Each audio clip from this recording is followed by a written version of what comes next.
Bueno, Gracias, Raúl, gracias.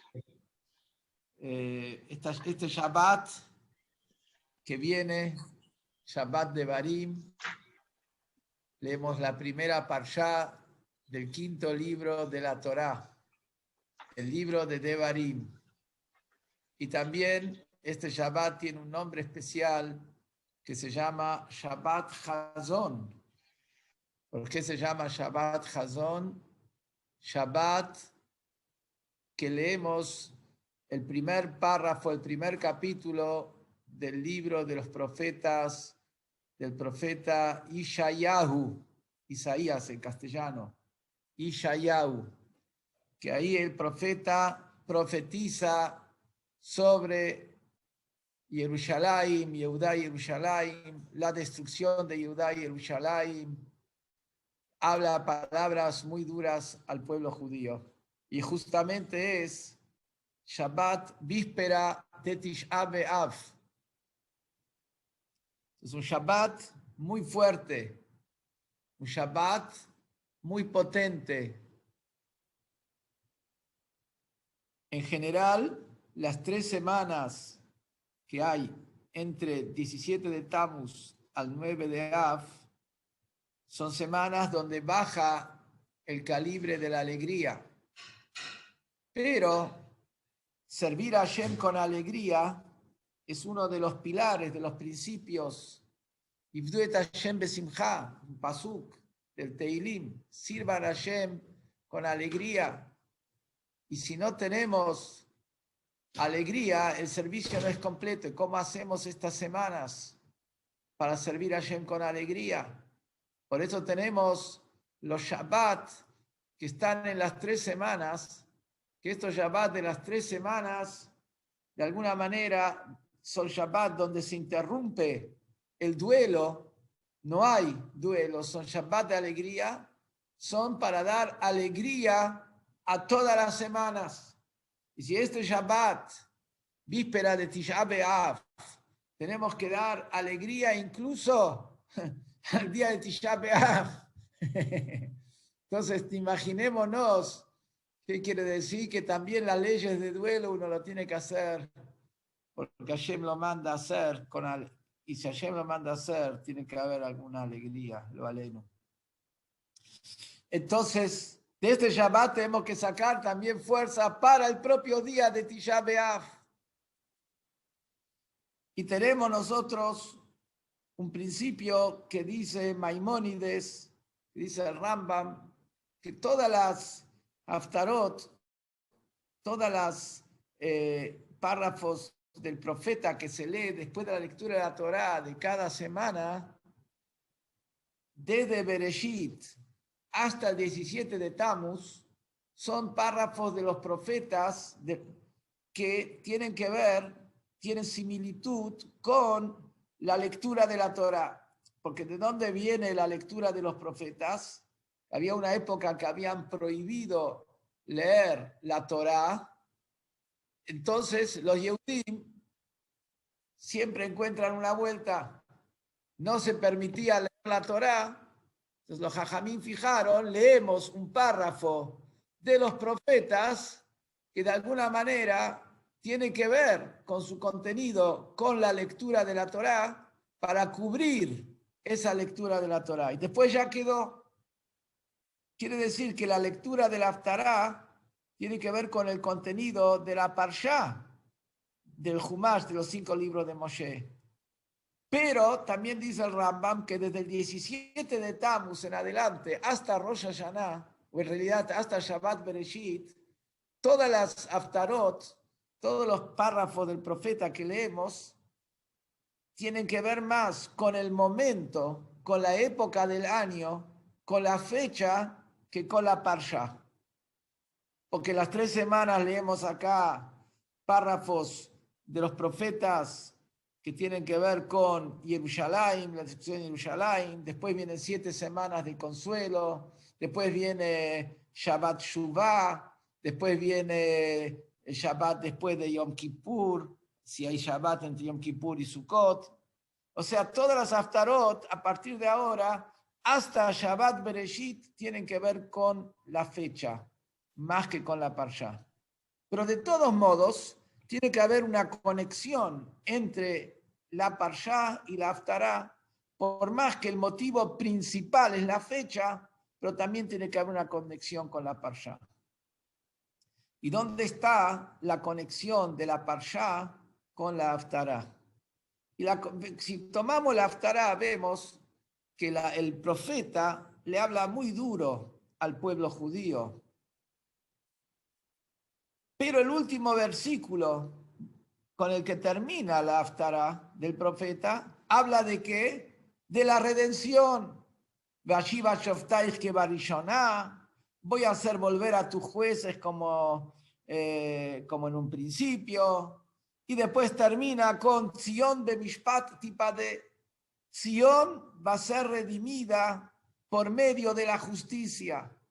Veshavea y sus cautivos o sus retornantes, otra explicación que quiere decir Veshavea, cautivo o retornantes, van a ser redimidos Bitzdaka a través de la caridad. ¿Qué quiere decir? A través de la justicia de Dios y a través de la caridad de Dios, Sion va a ser redimida, va a llegar una redención de Sion, de Jerusalén y del pueblo judío. Y también a través de la justicia que practiquemos nosotros, los hombres, los Yehudim, y la caridad, la tzedaká que practiquemos nosotros, los hombres Yehudim, a través de eso es la redención del pueblo judío. Pero en síntesis, el profeta finaliza el Yeshayahu, el primero de sus capítulos, con esta promesa: Sion va a ser redimida, Sion bemishpat tipade, Veshavea y sus cautivos van a ser redimidos bitzdaka, con caridad. Quiere decir, ¿con qué termina? Termina con redención. Empieza de una manera dura, pero el final, el sello, es con redención. Y tenemos el principio de nuestros sabios que dicen: Hakol olech achar achitum.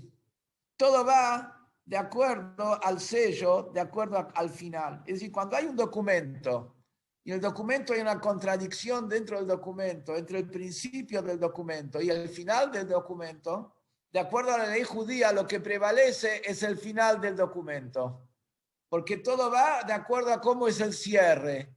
En la mitad uno puede haber cambiado de opinión. Cómo cerró, cómo terminó, es lo que define.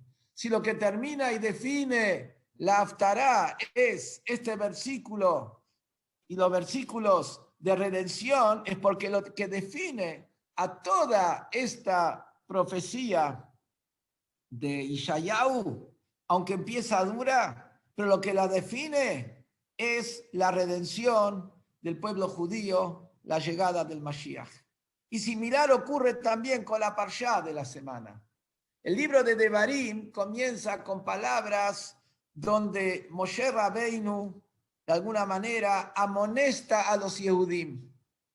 Durante 40 años, Moshe Rabbeinu no les fue diciendo y marcando a los Yehudim sus errores. Pero antes de fallecer, cuando se estaba despidiendo de ellos, ahí sí, si no ahora, ¿cuándo? Moshe Rabbeinu les dijo acá a los Yehudim en qué se habían equivocado, cuáles eran sus debilidades, cuáles eran sus defectos. Y con eso empieza toda la Parshá de Barim, palabras de Tojajá, palabras que son de amonestación. Pero sin embargo, ¿cómo termina la Parshá? La Parshá termina: Dios está con ustedes, vayan adelante, conquisten la tierra de Israel, Hashem va a pelear por ustedes. O sea, empieza duro, pero el final es: Hashem está con ustedes, van a conquistar la tierra, van a entrar a Eretz Israel. Similar como lo que ocurre con la Haftará, porque sigue el mismo formato. El formato de la Parshá es el formato de la Haftará. Pero de todos modos hay que entender cómo es que se hace, cómo se pasa acá de un momento duro que es el principio de la Haftará, Hazon Ishayahu ben Amoz, la visión de Ishayahu, el hijo de Amoz, Ashehazal Yehudá Yerushalayim, que profetizó sobre Yehudá y Yerushalayim, todo lo que pasó. ¿Cómo se conjuga con el final? El mismo capítulo empieza con la dureza de la destrucción y finaliza con el realce, la alegría de la liberación, de la redención del Mashiach. Es un tema que vamos a desarrollar ahora y también nos va a permitir explicar una pregunta que es una pregunta muy fuerte. La pregunta es, hay una ley que se llama Bal Tashchit. Hay una ley que está prohibido destruir. Es una prohibición de la Torá. Es uno de los 613 preceptos de la Torá que está prohibido destruir. Una persona no puede agarrar un vaso y tirarlo al piso y romperlo en anicos, porque sí. Y él dice, si es mío, ¿qué te importa? No. Es un recurso que Dios puso en el mundo y vos no lo podés destruir. Cada cosa que hay en el mundo, lo bará Kadosh Baruj Hu beolamot davar echad levatalá. Dios no creó en el mundo nada que está de más. Cada cosa tiene un propósito, cada cosa tiene un objetivo y por lo tanto vos tenés que cuidar todos los recursos que Hashem te da. Hay una prohibición de romper, hay una prohibición de destruir. ¿Viste? Los chicos agarran y rompen. Bueno, hay que educarlos. Está prohibido. Hay una historia con el Rebbe anterior y su padre, el Rebbe Rashab, que la cuenta el propio Rebbe en sus memorias. Él escribió mucho sobre su infancia y es muy interesante leer porque eso permite también para educar, y ese fue el objetivo también que el Rebbe lo escribió, para que podamos nosotros también aprender. Una vez en un paseo veraniego, el Rebbe anterior estaba caminando, como era un chico, junto con el Rebbe Rashab, y el Rebbe anterior arrancó unas hojas de unas ramas, de un árbol, de un arbusto que había ahí, hizo una bolita, como hacemos muchas veces nosotros también, caminando, hizo una bolita. El padre le llamó la atención. El padre dijo, mirá, esta es una criatura de Hashem. ¿Con qué sentido vos la estás destruyendo? Tiene un alma, Nefesh Hatzomachat, tiene un alma para que crece. ¿Por qué? ¿Con qué objetivo vos estás acá cercenando ese alma? Es decir, Bal Tashchit, hay una prohibición de destruir. Cuando hablamos de destruir algo del templo, hay una prohibición adicional, que está prohibido romper cualquier piedra del templo de Jerusalén. Está prohibido romper, mellar, marcar, cincelar cualquier piedra de la casa, cualquier piedra del altar. Y una persona que rompe una piedra del templo de Jerusalén o del altar, transgrede una ley de la Torá hasta tal punto que merece azotes. Así es, de acuerdo, si le advierten y él lo hace igual, merece malkut, que quiere decir latigazos. Es una prohibición de la Torá destruir cualquier cosa. Y destruir algo del Kodesh, también de un templo, también entra dentro de esa prohibición. No se recibe por eso latigazos. La gente piensa que las cosas de una sinagoga, de una yeshiva, de un Talmud Torah, son propiedad de todo el mundo. Entonces cada uno puede hacer lo que quiere y cada uno puede romper como quiere. Está haciendo una prohibición. No es discusión si es de la Torá o si es de Rabbanán en una sinagoga. De acuerdo al Rambam, es también una sinagoga, una prohibición de la Torá.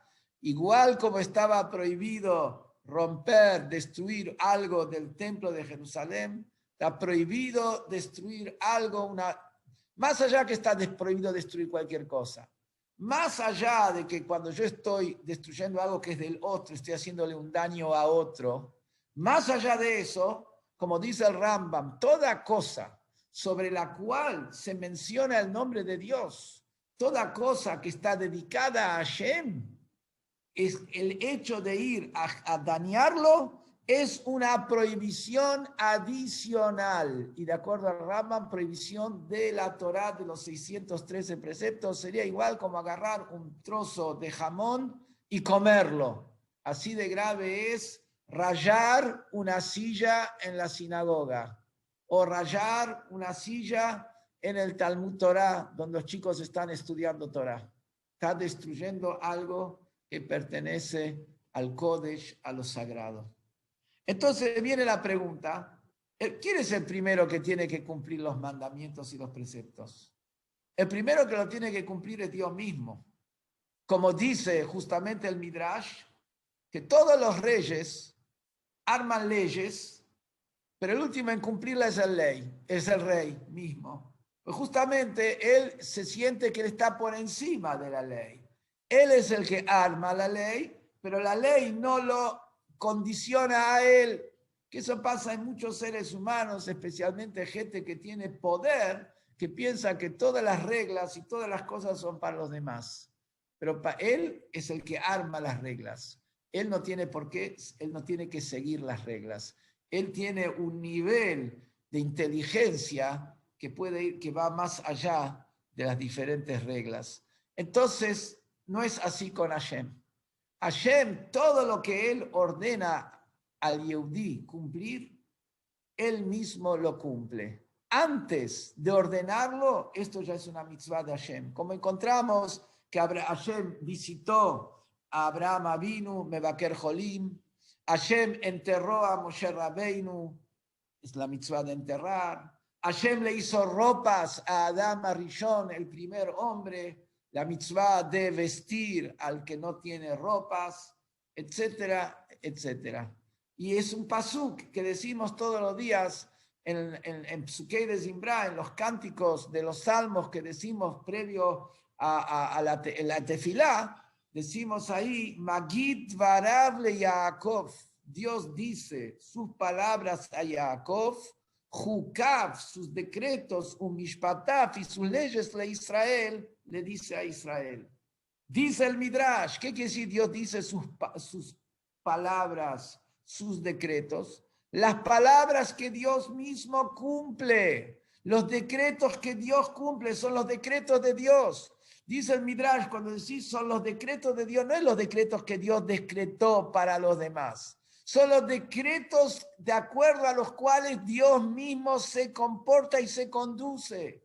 Dvarav son las palabras de Él. Es decir, que de paso resulta que cuando un yehudí cumple una mitzvah, no se está cumpliendo un mandato de Dios. Está actuando con la misma conducta que actúa Dios. Hashem pone tefilim, está escrito. Hashem también...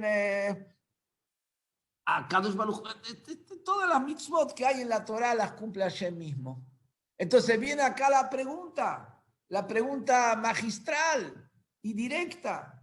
¿Cómo Hashem permitió que se destruya el templo de Jerusalén? Si hay una prohibición de destruir, más aún hay una prohibición de destruir algo que es propiedad de Hashem, algo sobre el cual está el nombre de Hashem, algo que es sagrado, un pasuk de la Torah, lo ta'asunkel Hashem Elokeichem, es et mitzbechotehem titotzun. Los altares de ellos de la idolatría van a destruir, lo ta'asunkel Hashem Elokeichem. No tienen que hacer así para Dios vuestro Dios. Entonces, ¿cómo que Dios mismo permitió destruir el Beit HaMikdash? Y no solamente permitió destruir el Beit HaMikdash. Si uno toma y se fija en el texto en Irmiyahu, el profeta Jeremías, ahí cuando habla del destructor del Beit HaMikdash, que era el rey Nebuchadnezzar, dice, Nebuchadnezzar Avdi, Nebuchadnezzar mi siervo, Asher Shalachtiv, que yo lo mandé. Nebuchadnezzar fue un enviado de Dios. Y después cuando sigue diciendo ahí en Irmiau, yo soy el que hace esto, yo soy el que lo hago. Es decir, no es que fue el poder de los babilonios que se impuso sobre los judíos, pues simplemente por tener más fuerza militar y más fuerza para batallar. No, no. Hashem es el que lo mandó a Nebuchadnezzar, el que le dio la fuerza a Nebuchadnezzar para poder destruir el Bet HaMikdash. Entonces, ¿cómo se entiende? Si Hashem nos prohíbe a nosotros, el que hace una melladura en el altar, el que hace una melladura en una piedra del Heijal, de la casa del templo, merece azotes y es una prohibición, como Hashem mismo fue y destruyó el Bet HaMikdash. En realidad, cuando habla de la ley de destruir, que está prohibido destruir, dice esto siempre y cuando es derech hashchata. ¿Qué quiere decir? Cuando es en un espíritu destructivo. Uno destruye con un espíritu destructivo.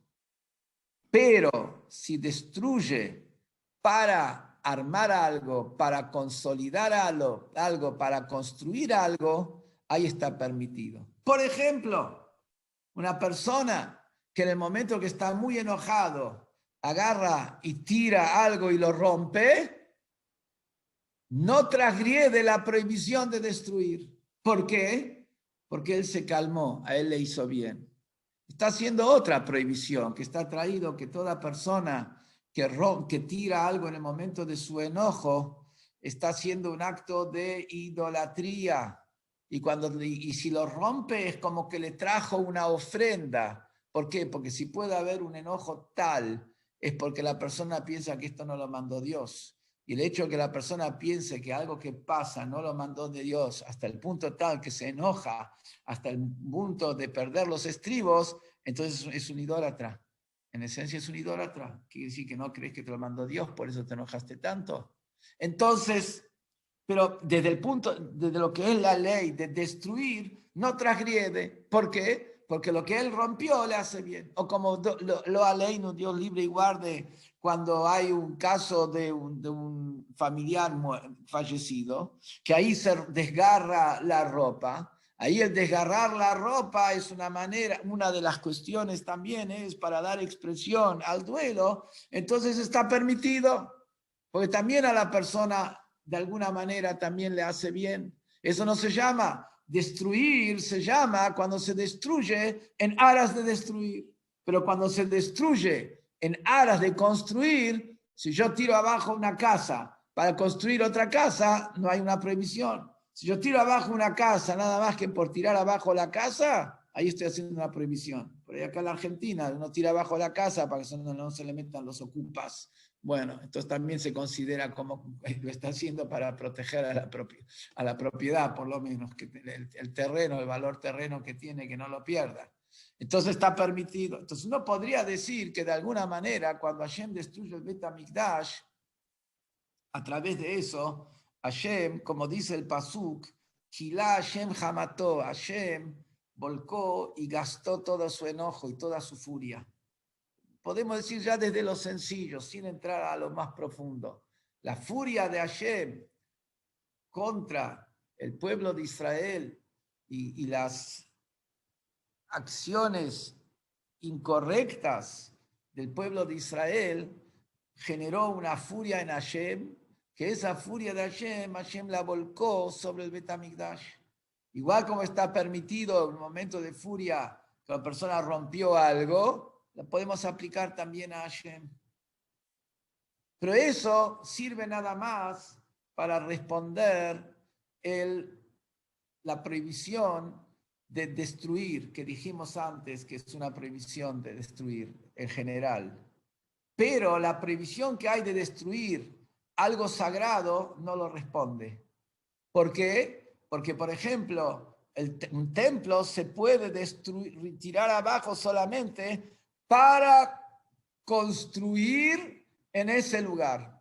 Como tenemos el caso de Herodes, la famosa historia de Herodes, donde uno de los sabios, Baba Bembuta, uno de los sabios de la época talmudistas, le dio a consejo a Herodes que él haga un arreglo del Bet HaMikdash, y para eso tuvo que destruir y después construyó algo mucho mejor. Ahí vemos que claramente que cuando se puede destruir para construir en el lugar. Y más todavía, se puede destruir cuando la construcción supera lo anterior, y cuando cubre lo anterior de manera total. Pero si la destrucción genera un arreglo, pero ese arreglo solamente parcial, no se puede. A comer, ¿eh? Entonces, nos queda la pregunta, ¿cómo Hashem pudo destruir el Bet HaMikdash? Porque si Hashem destruyó el Bet HaMikdash, vamos a decir que era porque él tenía su furia, y de esa manera también él protegió al pueblo de Israel, porque tiró toda su furia sobre las piedras y sobre la leña y las maderas, y no sobre los Yehudim. Entonces, eso no justifica destruir el Bet HaMikdash, porque para poder destruir algo del Kodesh es solamente si se construye en el mismo lugar. Y la respuesta de esto, entonces tenemos la pregunta, ¿cómo Dios pudo destruir el Bet HaMikdash? Porque él estuvo, para proteger a los Yehudim, no podía destruir el Bet HaMikdash. Solamente para proteger, para hacer algo bueno el propio Bet HaMikdash se puede. No para hacer algo bueno en otra cosa. Por su furia tampoco no se puede, porque el tema está en que de alguna manera calma su furia, pero no tiene nada que ver con el Bet HaMikdash. En lo sagrado le está permitido destruir en un caso así. No puedo destruir un templo para ganar algo en otra cosa. Si puedo tirar abajo un templo, una sinagoga, para construir ahí otra sinagoga que sea mejor. Entonces, ¿cómo se entiende que Hashem destruyó el Bet HaMikdash? Y lo vamos a entender en base a un midrash que dice en un libro que se llama Yalkut Shimoni, que tiene un montón de midrashim. Dice ahí un midrash que de alguna manera es un midrash que llama la atención, porque dice así, parecería, viste, como esas parábolas que uno no entiende bien a dónde apunta. Dice así: Yavó Arié, que venga el león, Bejode Shemazlo Arié, en un mes que su signo del zodíaco es Leo. Veyachriv Ariel, y que destruya a Ariel. Almenat, ¿con qué objetivo? Sheyavó Ariel, que venga el león, Veivne Bejodesh Shemazlo Ariel, en un mes que su signo es Leo, Veivne Ariel, y construye el Ariel. Así dice el Midrash. Y el Midrash se autoexplica. Yavó Ariel, que venga el león, se refiere al rey Nebuchadnezzar, Nabucodonosor, como el pasuk dice, Yale Alá Ariel Misibjo. El pasuk lo llama en Irmiyahu a Nebuchadnezzar el león. Entonces, Yavó Ariel, que venga Nebuchadnezzar el león, en el mes de Av, que es el quinto mes, como dice ahí el Jodesh Hamishi, en el quinto mes, ahí fue desolado Jerusalén, y destruya el Ariel. ¿Qué es el Ariel? La casa de Dios. Hoy, hoy, Ariel, Ir Haná David. Ariel es el león de Dios, que se refiere a la ciudad ahí donde David puso ahí el campamento, puso la radicación.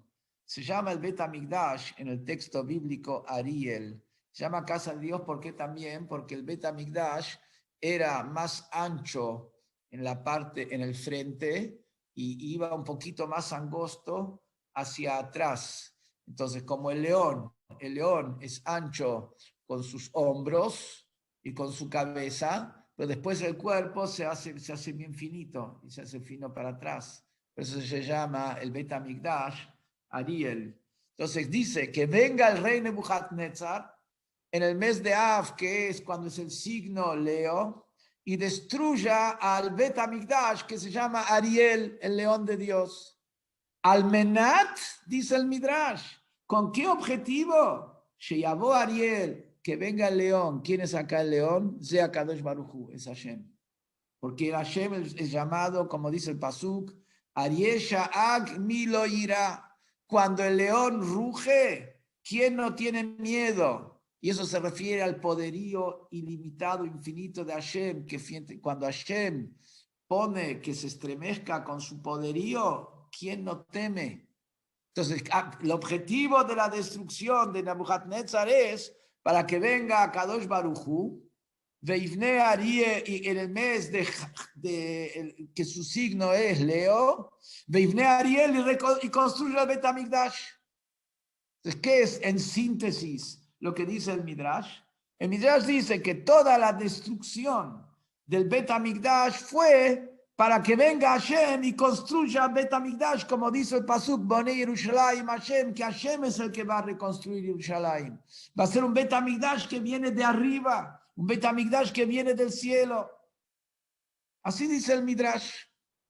Entonces, ¿qué es la síntesis?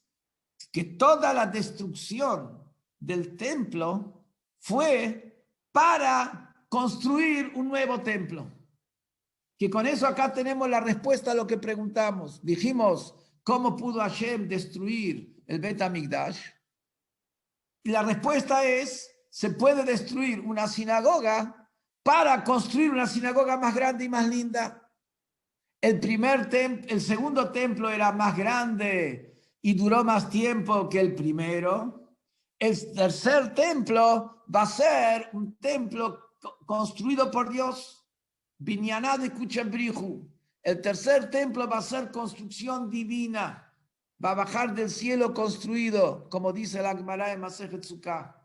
Entonces, dijimos antes, se puede destruir una sinagoga para construir una sinagoga más grande y más linda. Hashem destruyó los dos templos. ¿Para qué? Para llegar al tercer templo, que es un templo que es construido por Hashem mismo, Binyaná de Kuchabrihu, la construcción de Hashem. Entonces ahí nos entendemos cómo podía Hashem destruir, porque el objetivo de la destrucción, pues dice Almenat, la destrucción fue para construir, para que venga Hashem y construya un templo. Entonces la pregunta esa, ¿por qué y cómo Hashem pudo hacerlo? La respondimos. Pero nos queda una pregunta más profunda todavía, que es la siguiente. Para decirnos que la destrucción del templo fue en aras de construir un templo mejor, un templo más grande, un templo que es construcción divina, a diferencia de los primeros dos templos que fueron construcción humana, para eso el Midrash podía haber dicho,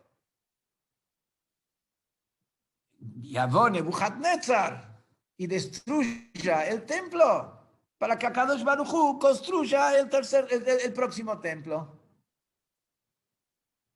¿Para qué tiene que decirnos todo este juego? Venga el león en el mes que su signo es Leo y destruya la casa del león, de Hashem, que es león de Dios, con el objetivo que venga el león en el mes que es Leo y construya el Bet HaMikdash, que es el león de Dios. ¿Por qué tiene que meterme todo el tema acá del león en todos los detalles, que parece un jueguito? Si acá la intención es simplemente decir que la destrucción del templo fue en aras de la construcción del próximo templo, era suficiente con que diga eso directamente el Midrash. Pero acá tenemos la profundidad. El primer punto es lo que dijimos antes, que para poder destruir lo que se construye tiene que cubrir cada detalle de lo que hubo en la destrucción, tiene que superarse en la construcción. Por eso te menciona el mismo nombre para decirte cada punto y cada detalle que tuve en la destrucción, lo tenemos en la reconstrucción. Nos dejamos un detalle donde quedó, bueno, este punto no lo arreglamos. No, todos los detalles se lo arreglan. Pero hay algo más profundo todavía. Cuando yo digo que dos cosas se llaman con el mismo nombre, ¿qué me indica? Que en esencia las dos cosas es una sola cosa. Cuando el Midrash viene a decirme que todos los detalles de la destrucción del Beit HaMikdash tienen el mismo nombre, la misma definición que los detalles de la reconstrucción del Beit HaMikdash, me quiere decir que la destrucción y la construcción en esencia son una sola cosa. ¿Por qué? Porque como todo el objetivo acá de tirar es como una persona. Tiene una casa, tiene un chalecito en Punta del Este, frente al mar, de esos chalecitos lindos que hay ahí, en la zona retirada, ¿no? Donde hay playa, por supuesto. Tenés chalecitos lindos frente al mar y de repente vos ves que lo vienen y lo destruyen el chalecito. Y qué lástima, yo estaba acostumbrado, siempre venía de esta casa, ese chalet que era tan... digamos, de alguna manera significativo, representativo de Punta del Este, y lo están destruyendo.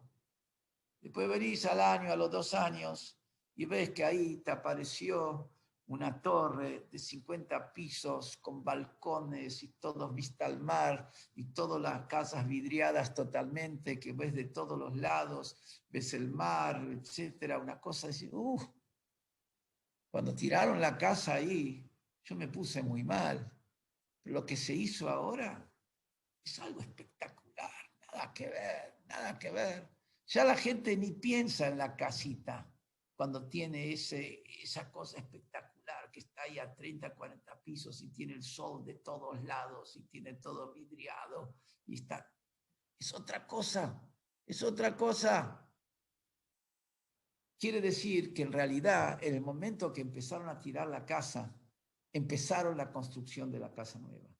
No es que tenemos dos cosas. No es que tenemos destrucción de Beit HaMikdash, Galut, exilio. Y porque los judíos se portan bien en el exilio y merecen, Hashem les da un premio y les manda un Beit HaMikdash, y no un premio consuelo, un premio súper, como va a ser Mashiach y Geulah, porque los judíos merecen. No, no es nada más que así.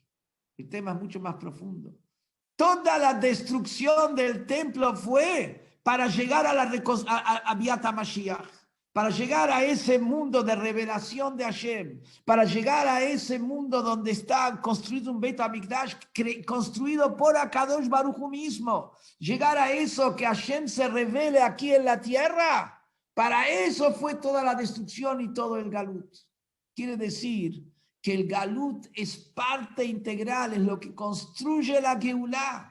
El Galut es el proceso de construcción de la revelación divina de Hashem. Con cada mitzvah que un yudí hace en el Galut y enfrentando las pruebas del Galut, la oscuridad del Galut, está trayendo la divinidad a este mundo, está transformando este mundo, está introduciendo la presencia de Hashem de este mundo que en su totalidad y en la suma de todas las acciones, desde lo que los yudim estamos en Galut, se suman todas las mitzvot, etcétera. Todo eso es lo que va a brillar, iluminar cuando llegue el Mashiach. Vaya Hashem lemelech al kol haaretz, y Hashem va a ser el rey sobre la tierra, y se va, de ahí el mundo se va a llenar del conocimiento de Hashem. Es decir, que en realidad cada instante del Galut es un instante de Geulah. Está preparando la Geulah, es un instante de transformación que lleva a la Geulah. Por eso encontramos que hay un Midrash muy conocido, Midrash Eihar Rabbah, en el primer capítulo de Eihar Rabbah. Ahí trae que en el momento que se destruyó el Beit HaMikdash, en ese instante había un Yehudí que estaba en el norte, en el Galil, trabajando la tierra.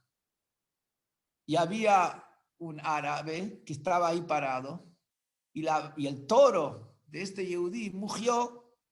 Le dijo el árabe, judío, ¿para qué harás? Se acaba de destruir tu casa, la casa de Dios, se acaba de destruir. Y el judío se sentó ahí a hacer duelo. ¿Qué sentido tenía? Se destruyó Bet HaMikdash. ¿Qué sentido tenía todo? Al instante, el toro volvió a mugir. Le dijo el árabe, judío, volvé a trabajar. Nació el Mashiach. Y como cuenta ahí el Midrash, como había un chico que se llamaba Menachem y que nació, y este Yehudí fue a buscarlo a ese chico, como lo trató, y cuando estaba por encontrarlo al chico, que él sabía que este chico era el que nació como Mashiach, en ese momento dice que vino un viento y se lo llevó, que eso es lo que dice en Eijá, Kirahak Mimeni Menachem, Meishiv Nafshi, así dice el Midrash. Se fue de nosotros Menachem, Meishiv Nafshi, el que me devolvía mi espíritu, mi alma, que sí que se fue, que es ese instante que se lo llevó, que se lo llevaba el viento, así cuenta ahí el Midrash. Pero ¿qué es el concepto aquí? En el instante mismo que se destruyó el Bet HaMikdash, en ese instante ya nació Mashiach. Una cosa que llama la atención. Pasaron desde ese momento, este año van a ser 1953 años de la destrucción del segundo templo. Escuchen lo que estamos hablando. 1953 años. ¿Qué sentido era que en ese momento nazca el Mashiach?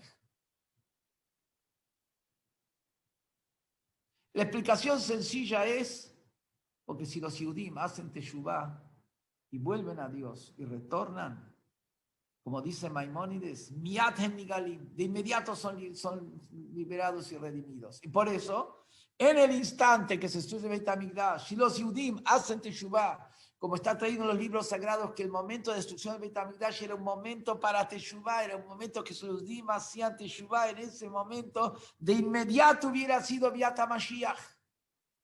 Si hubieran, como si se ha agarrado el guante, si hubieran interpretado lo que está pasando, de inmediato hubiera llegado el Mashiach. Por eso tenía que estar el Mashiach, haber nacido de inmediato para que pueda venir. Uno va a preguntar, ¿un bebé de un día puede ser un Mashiach? Y encontramos un Midrash. Midrash dice que en la época antes del Mabul, antes del diluvio, un chico de un día ayudaba a su madre. El desarrollo era completamente diferente. Si ya vemos que Rivka, nuestra matriarca, tenía 3 años y cargaba jarrones, vasijas con agua, iba a buscar el agua al pozo, quiere decir que estamos hablando de otro tipo de desarrollo que había. Pero así el Midrash dice claramente, un chico de un día ya ayudaba a su madre. Que sí, que podía ser un chico de un día y que sí, y que sea el Mashiach, que sea el Mashiach. Ese es el significado sencillo por qué tuvo que nacer el Mashiach inmediatamente. Porque a partir de ese momento, si Udim hacía Teshuvah, hubiera venido el Mashiach. Tenía que estar el Mashiach. En un sentido más profundo es, a partir del instante que se destruye el Bet HaMikdash, sin interrupción entre medio, comienza ya el proceso preparatorio para la llegada del Mashiach. Por eso ya nace ahí el Mashiach. ¿Por qué empieza el proceso preparatorio? Porque todo el objetivo de la destrucción del Bet HaMikdash es llegar al tercer Bet HaMikdash, que es una casa construida por Dios mismo y la revelación divina aquí abajo en la tierra.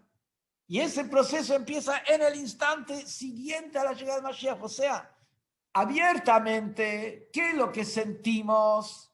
Sentimos los palos. Abiertamente, ¿qué es lo que sentimos? El galut.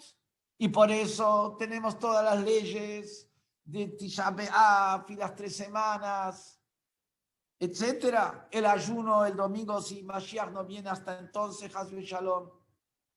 Pero eso es lo que sentimos y lo que percibimos abiertamente. ¿Qué es el trasfondo de todo esto? El trasfondo de todo esto es parte del proceso del tercer templo, de la tercer Geulá, la Geulá mesiánica.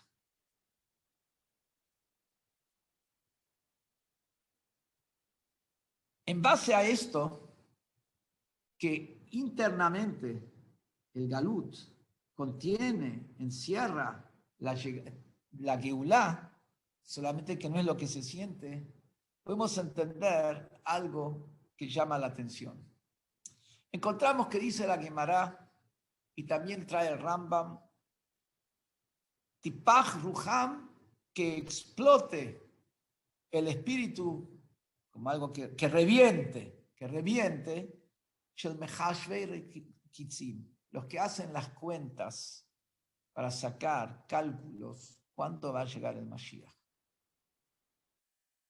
Sin embargo, encontramos que Rab Sadia Gaón dio fechas para llegar al Mashiach, Rabbeinu Bechai dio fechas para llegar al Mashiach. Y lo más llamativo, el Rambam trae esto, y el Rambam mismo en Igeret Teiman, que es la carta que escribió el Rambam para los Yehudim que vivían en Yemen y habían sido perseguidos por los árabes en ese momento, y pasaron situaciones muy difíciles y muy duras. Ahí el Rambam pone un tiempo, dice que para mí es el tiempo más seguro y claro para la llegada del Mashiach. Y pone que es una fecha que la recibí de mi maestro, que su maestro la recibió de su maestro, y así su maestro, que esa es una fecha para la llegada del Mashiach. El propio Rambam, que escribe que aquel que hace cálculos impone fechas para la llegada del Mashiach que explote, él mismo pone Bezé, y esta fecha es la más segura que todas. Así pone el Rambam en Igeret Teiman, y que la recibió de su maestro y su maestro de su maestro, y lo pone así. También tenemos que el Alter Rebbe, el Balatanya, puso una fecha para la llegada de Mashiach. El año Tafresh Samach Vav, que era 1906, también era una época, una fecha que había para la llegada del Mashiach. 1943 había una fecha para la llegada de Mashiach. ¿Y cómo encaja esto con lo que dijimos? Que el propio Rambam dice de la Gemara, que revienten aquellos que ponen fechas para la llegada del Mashiach. Y el Rambam solo explica ahí habla de Rab Sadia Gaón el Rambam, y dice, ¿qué es lo que dice ahí? Que revienten los que ponen fechas, son aquellos que dicen, si hasta esta fecha no viene más. Así dice el Rambam.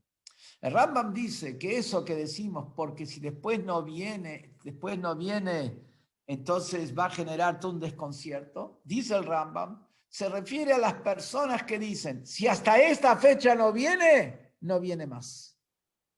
Diferente, dice el Rambam, lo de Rab Sadia Gaón, que Rab Sadia Gaón vio que la generación estaba caída y la generación estaba desanimada y necesitaba fortalecerse, necesitaba animarse. Entonces dice, a pesar que Rab Sadia Gaón sabía lo que está escrito, que el que pone fechas para llegar al Mashiach reviente, sin embargo, prefirió a transgredir esa prohibición de poner una fecha con tal de levantar el espíritu de los Yehudim. Así escribe claramente el Rambam sobre Rab Sadia Gaón. Y así encontramos de otros. Hay otros que dicen que ¿por qué revienten? Porque la gente que escucha se va a desmoralizar. Esas son dos maneras como estudiar este Tipach Ruham. Pero, dice el Rebbe, que en realidad lo que está prohibido es hacer cálculos de fechas. Otra cosa es lo que los grandes tzadikim dijeron fechas para la llegada del Mashiach. ¿Qué quiere decir? Que es diferente. Dijimos antes que a través del trabajo de los Yehudim en el Galut se va gestando todo el proceso de la Geulá, de la redención de Mashiach. Los grandes tzadikim ven con sus ojos cómo con el trabajo de los Yehudim ya acumularon méritos, acumularon santidad para merecer la llegada del Mashiach. Entonces van y calculan que poniendo más esfuerzo adicional se va a llegar a que en tal y tal momento esté dada la condición para que llegue el Mashiach por la cantidad de méritos. Y por eso cuando los tzadikim ven que los Yehudim tienen méritos, para ellos lo sienten como una obligación marcar que los Yehudim merecen. Y es una obligación para los tzadikim hablar elogios y loas del pueblo de Israel y motivar al pueblo de Israel. Y cuando se le dice al pueblo de Israel, muchachos, con todo como estamos, hacemos un esfuerzo adicional y logramos el Mashiach, ese es el deber de tzadikim justamente. No es que ellos hacen un cálculo y hacen una cuenta, no, ellos ven cómo en el proceso de Galut, todas las acciones y conductas de los Yehudim, como el proceso interno de Galut es traer la Geulá, ellos dicen, esto está maduro para que llegue la Geulá y por eso fortalezcamos más para que realmente llegue. Y eso es porque el factor interno de Galut, del exilio, en realidad es Geulá, es liberación. Y esto nos explica a nosotros también por qué Hashem le dijo a Moshe Rabbeinu, a Abraham Avinu, cuando dijo de que van a ser su descendencia esclavos en una tierra ajena, le dijo, y después van a salir con un gran botín. ¿Qué quiere decir? Que todo el descenso a Egipto fue para salir con el gran botín, que el gran botín se refería también a Matan Torah, recibir la Torah.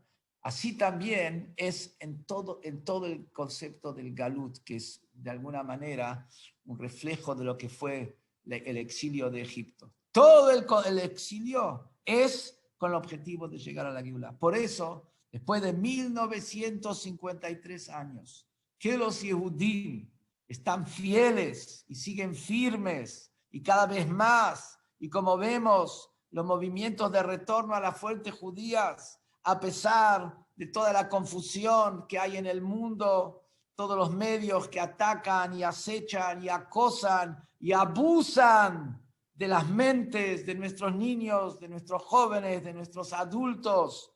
Y a pesar de haber pasado una Segunda Guerra Mundial y haber pasado los pogroms y haber pasado todo lo que pasó en nuestro pueblo, estamos nosotros todos en el proceso de Geulá que tiene lugar en Galut, listos ya mamás para recibir la Geulá. Y esa es la explicación por qué la Haftará de Ishayahu y también la Parshá empieza con palabras de amonestación, pero finaliza con palabras de redención, porque justamente ¿cuál es todo el sentido de todo este Galut? Es la Geulá. Empieza con el Galut, la Haftará.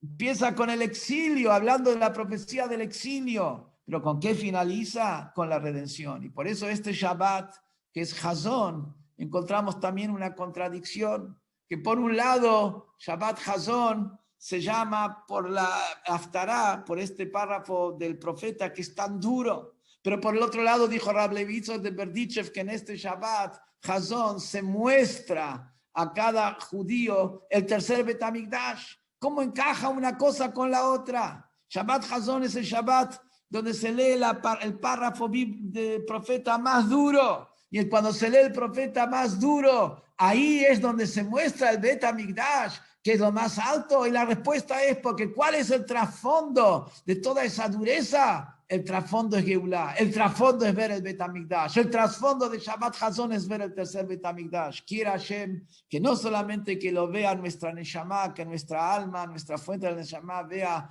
el Bet HaMikdash, sino que lo veamos literalmente aquí abajo en la tierra, que lo podamos ver, que lo podamos palpar y que este Tisha B'Av sea transformado en un día de alegría, en un día de regocijo con la llegada del Mashiach. Así que esperemos que este domingo no por el ayuno, sino por lo que representa el ayuno. Si sea un día ya que estemos todos celebrando junto con el Mashiach. Y la exposición, y la muestra que tenemos en la rural, no vamos a necesitar de la muestra de la rural, donde tenemos las maquetas del Bet HaMikdash con 6 metros de altura, 26 metros de ancho. No necesitamos las maquetas porque vamos a tener el Bet HaMikdash mismo y no nos va a molestar en absoluto. Por el contrario, vamos a estar felices que no necesitemos de las maquetas porque tenemos el original.